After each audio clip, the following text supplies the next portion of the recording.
चूँकि हम chapter number 6 शुरू करने जा रहे हैं तो सबसे पहले थोड़ा सा मैं इंट्रोडक्शन इस चीज़ पे देती हूँ कि what we are about to learn. इस चैप्टर में हम क्या चीज़ जो कि नहीं पढ़ेंगे, ये हमें पता है कोई ना कोई चैप्टर किसी ख़ास टॉपिक के गिर्द होता है।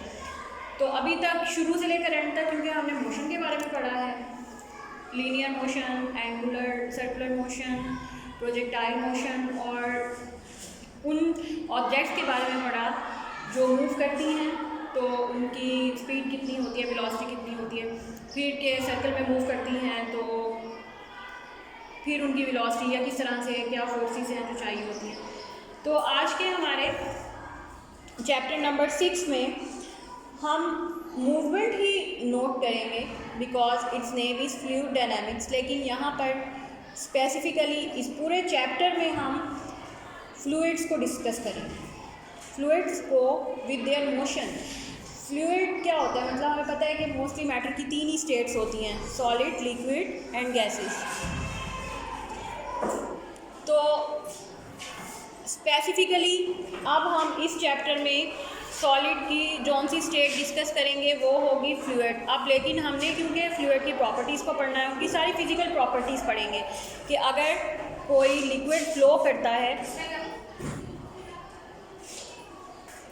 आते जाएँ, खामोशी से आते जाएँ, पूछने की ज़रूरत नहीं है, और दरवाज़ा बंद करके आएँ, बाहर से शोर आ रहा है जी। अभी मेरा ख्याल है मौसम ठीक है, मेरी आवाज़ आप तक नहीं आएगी, शोर आएगा ज़्यादा, थोड़ी देर में सही हो जाएगा मौसम। लेक्चर मेरा ख्याल है 10 to 15 मिनट्स का लेक्चर होगा, उसके बाद फिर आप चला लीजिएगा, फिर रिकॉर्डिंग में प्रॉब्लम होगी, ठीक है, क्योंकि पंखे का ही शोर इस कदर आएगा कि कुछ और सुनाई नहीं देना। तो फ्लूइड डायनामिक्स आज हमने शुरू करना है। पर्टिकुलरली मैंने आपको पहले ही बताया कि इसमें हम मूवमेंट देखेंगे कि लिक्विड फ्लो को चेक करेंगे, जितने भी फ्लूइड हैं, लिक्विड्स हैं, उनकी डिफरेंट फिजिकल प्रॉपर्टीज़ को देखेंगे। तो और सबसे पहले जो 2 चीज़ें इस फ्लूइड के बारे में, फ्लूइड की मोशन के बारे में पढ़ेंगे, उसमें होगा law of conservation of mass and law of conservation of energy. अब ये जब दोनों रूल्स हम इस्तेमाल करेंगे आगे तो आप लोगों को क्लियर हो जाएगा कि हमने कहाँ पर इनको इस्तेमाल किया है। तो सबसे पहले जो चीज़ मोस्ट इम्पॉर्टेंट होती है किसी भी लिक्विड की प्रॉपर्टीज़ को डिस्क्राइब करने में, वो उसकी ये स्टेट होती है लाइक के कोई भी फ्लूइड कितना ज़्यादा आसानी से फ्लो कर सकता है। इसी चीज़ पे ही अदर प्रॉपर्टीज़ को हम डिफ़ाइन करते हैं ना।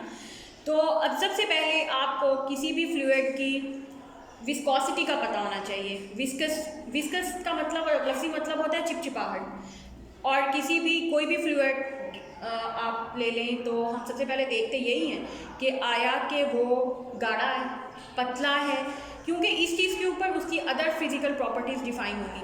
अब विस्कोसिटी असल में होती क्या है, फ्लूइड्स के अंदर लेयर्स बनी हुई होती हैं और वो लेयर्स की शक्ल में ही हम आगे जब फ्लूइड फ्लो देखेंगे तो देखेंगे कि लेयर्स की शक्ल में ही फ्लो करते हैं। अब उन लेयर्स के दरमियान फ्रिक्शनल फोर्सेस होती हैं, ज़ाहिर है जब एक लेयर दूसरे के ऊपर मूव करती है तो उनके आपस में फ्रिक्शन होती है। अब जो तो लेयर्स एक दूसरे के करीब हैं ऑफ कोर्स उनमें फ्रिक्शन भी ज़्यादा होगी, जो थोड़ी दूर हैं उनमें फ्रिक्शनल इफेक्ट कम होते हैं। तो इस चीज़ के ऊपर आप देखेंगे मुख्तलिफ फ्लूइड्स लाइक पानी भी फ्लूइड है, ब्लड भी है, मिल्क वो भी है, और शहद भी फ्लूइड है। और एक और एग्ज़ाम्पल है ये जो टार होती है, लुक जिसको रोड के ऊपर आप देखते हैं, वो भी फ्लूइड ही है, फ्लो करती है। लेकिन आप देखिए कि पानी को आप नीचे गिराते हैं वो कितनी तेज़ी से फ्लो करता है, लेकिन शहद को आप नीचे गिराते हैं वो उतनी तेज़ी से फ्लो नहीं करता। तो इसका मतलब है कि शहद की विस्कोसिटी ज़्यादा है, उसकी लेयर्स के दरमियान में फ्रिक्शनल इफेक्ट ज़्यादा हैं और उसकी विस्कोसिटी ज़्यादा है, जिसकी वजह से वो फ्लोइंग उसकी कम हो जाती है, फ्लो स्पीड कम हो जाती है। तो इसका मतलब है कि विस्कोसिटी को जो फ्लूइड फ्लो इजीली नहीं कर सकते उनकी विस्कोसिटी ज़्यादा होती है। तो विस्कोसिटी ज़्यादा वाले फ्लूइड में हनी हो गया और कोई भी चीज़ जो इजीली फ्लो ना कर सके, जैसे लुक हो गई, जो रोड टार हम कहते हैं गीली होती है तो वो फ्लो करती है। जब आप नई सड़क रोड बन रही होती है हम ऑब्जर्व करते हैं। तो हम ये कह सकते हैं कि जब भी कोई ऑब्जेक्ट किसी फ्लूइड में से मूव करता है तो उस ऑब्जेक्ट पे भी फोर्स लगती है उस फ्लूइड की वजह से, और ऐसी फोर्स को कहते हैं ड्रैग फोर्स। लाइक आप देखें कि हम एयर को भी इसमें ले सकते हैं, एयर के अंदर से कोई वाटर ड्रॉपलेट गुजर जाए, इवन कोई बर्ड गुजर जाए, उसके ऊपर भी फोर्स लगती है। इवन हम खुद भी फील रियलाइज़ कर सकते हैं, जब हवा चल रही होती है हम गुजरते हैं, हम पे भी फोर्स लग रही होती है। तो अगर एयर को भी हम लेस विस्कोसिटी फ्लूइड की तरह ट्रीट करें तो पानी के अंदर से कोई ऑब्जेक्ट गुजर रहा है उसके ऊपर भी फोर्स लग रही है, एयर के ऊपर से कोई ऑब्जेक्ट गुजर रहा है उसके ऊपर भी फोर्स लग रही है। वो फोर्स भी असल में तो विस्कोसिटी के ऊपर डिपेंड, मतलब हर लिक्विड की अपनी अपनी विस्कोसिटी होती है, ठीक है। और उसके बाद अब आपने ये देखना है कि इस विस्कोसिटी का अदर ऑब्जेक्ट्स के ऊपर क्या फ़र्क पड़ रहा है। लाइक कोई अदर ऑब्जेक्ट फ्लूइड के अंदर से गुजर रहा है तो उसके ऊपर आया कोई फोर्स लग रही है या नहीं। तो इसकी एग्जांपल देखें कि जब भी कोई ऑब्जेक्ट किसी फ्लूइड के अंदर से गुजरता है तो उसके ऊपर एक अपोजिंग फोर्स लग रही होती है, जिसको कहते हैं रिटार्डिंग फोर्स भी कहते हैं, और इसी को ड्रैग फोर्स कहते हैं। जैसे जैसे आपका ऑब्जेक्ट फ्लूइड में से गुजरता जाएगा और उसके ऊपर स्पीड तेज़ होती जाएगी, जैसे जैसे स्पीड तेज़ होती जाएगी उसके ऊपर रिटार्डिंग फोर्स भी उतनी ही ज़्यादा होती जाएगी। तो इसको इसको कहते हैं विस्कस ड्रैग, कि किसी भी फ्लूइड की वजह से जो ड्रैग होता है ना, खींचना या फोर्स, किसी भी फ्लूइड की वजह से कोई फोर्स लग रही है तो उसको कहते हैं विस्कस ड्रैग फोर्स। और इसको स्टोक्स ने डिफाइन किया बाय, और इसी वजह से इसको स्टोक्स लॉ कहा जाता है। इसको हम लिख सकते हैं F, ये ड्रैग फोर्स है, मैं इसको F डी लिख देती हूँ, F D equals to 6 pi eta R B. अब आप इस इक्वेशन को देखें, R radius of the object होगा जो भी मूव कर रही होगी, ईटा विस्कोसिटी है जिस मीडियम में फ्लूइड की, जो सा फ्लूइड आप यूज़ करेंगे उसकी विस्कोसिटी, पाई भी कांस्टेंट है। अच्छा, ये ईटा भी कांस्टेंट होता है, हर फ्लूइड का अपना अपना होता है, और पाई भी कांस्टेंट, ये सारा कुछ कांस्टेंट है। तो ड्रैग फोर्स जो है डायरेक्टली प्रोपोर्शनल टू वी होगी, मतलब जितनी तेज़ी से ऑब्जेक्ट फ्लूइड में के दरमियान से फ्लो करता जाएगा उतनी ही, अगर उसकी वेलोसिटी बढ़ रही है तो उस पर ड्रैगिंग फोर्स भी बढ़ रही होगी। ये स्टोक्स लॉ की स्टेटमेंट है। तो इसका मतलब है ये यहाँ तक तो ठीक है, लेकिन बहुत जहाँ पर स्पीड बहुत ज़्यादा हाई हो जाती है वहाँ पे ये रिलेशन होल्ड नहीं करता। अभी हम उतनी हाई स्पीड पर नहीं गए, फिलहाल हम अभी इसी रिलेशन को मज़ीद डिस्कस करेंगे और देखेंगे कि एयर या फ्लूइड में से कोई भी ऑब्जेक्ट गुजरता है तो उसके ऊपर जो फोर्स लगती है, ड्रैगिंग फोर्स। अब हमें ये तो पता चल गया है कि लिक्विड में से, फ्लूइड में से, एयर में से भी इवन कोई भी ऑब्जेक्ट गुजरे तो उस पर एक रेजिस्टिव फोर्स लगती है जिसको ड्रैग फोर्स कहते हैं। क्लियर हो गया? अब हम देखते हैं कि ड्रैग फोर्स को आपने फाइंड कैसे करना है, और अगर कोई ऑब्जेक्ट फाइंड कैसे करना है वो हमें स्टोक्स लॉ से पता चल गया। और अगर कोई ऑब्जेक्ट फ्लूइड में से पास कर रहा है तो उसकी वेलोसिटी अगर आपको कहा जाए कि कैसे मेजर करते हैं, तो उसकी वेलोसिटी मेजर करने के लिए हम एक एग्जांपल लेते हैं।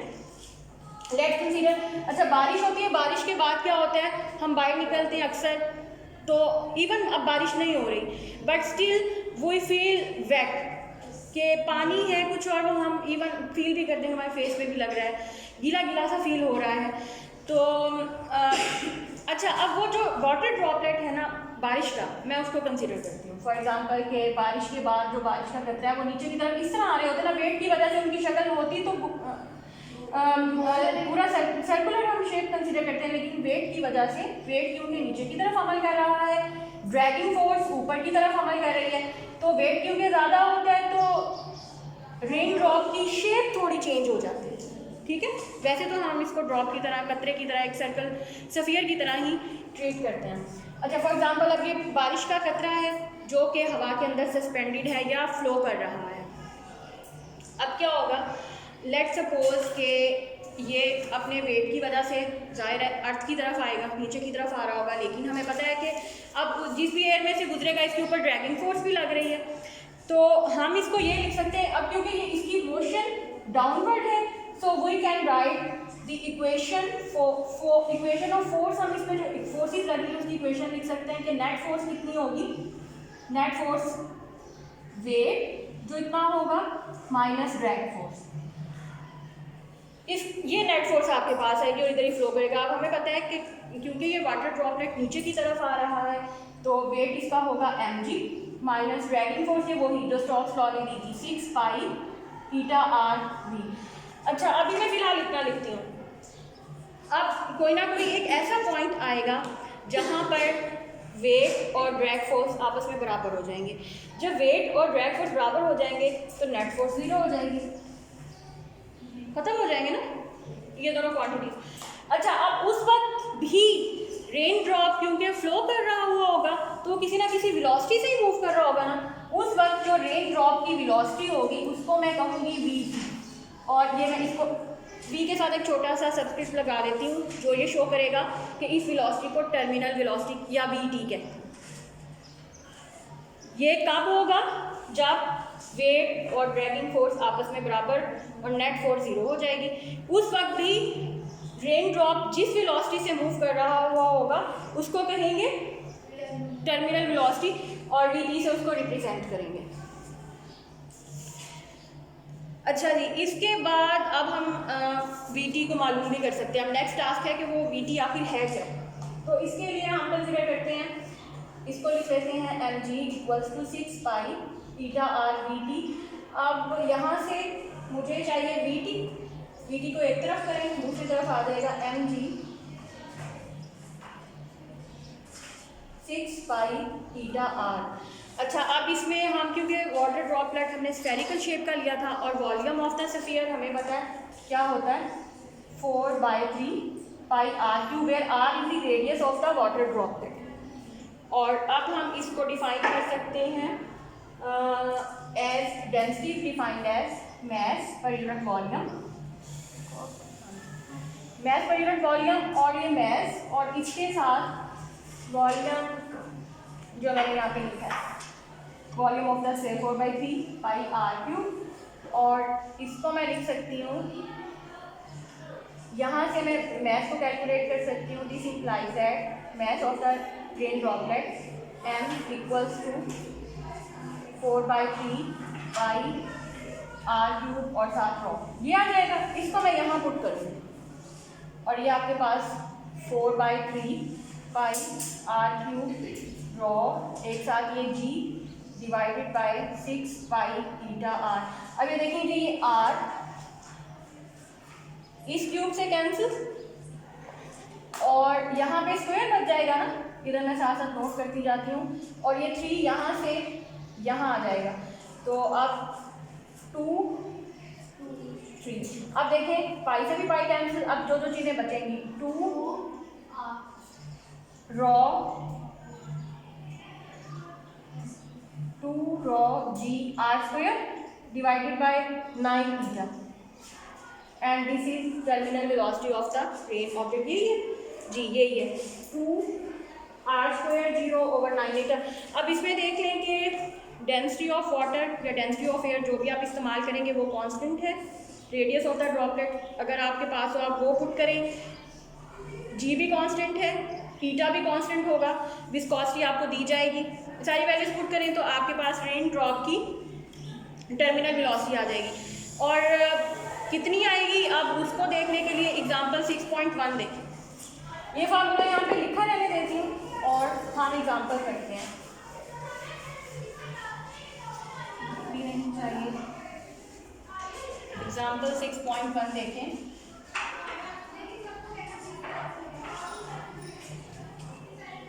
A tiny water droplet of radius 0.010 centimeter, radius क्योंकि हमें दिया गया है r इक्वल टू 0.010 सेंटीमीटर, इसको आपने मीटर में कन्वर्ट कर लेना है 0.0 into 10⁻² metre.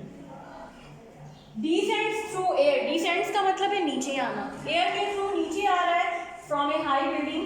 Calculate its terminal velocity, vt क्या होगी given that eta for air eta आपको दिया गया है 19 into 10⁻6 kilogram per metre per second. Eta भी दे दिया गया है and density of water we know that 1000 kilogram per metre cube होती है। डेंसिटी ऑफ वाटर आपको याद भी होना चाहिए, दिया गया हो या ना दिया गया हो।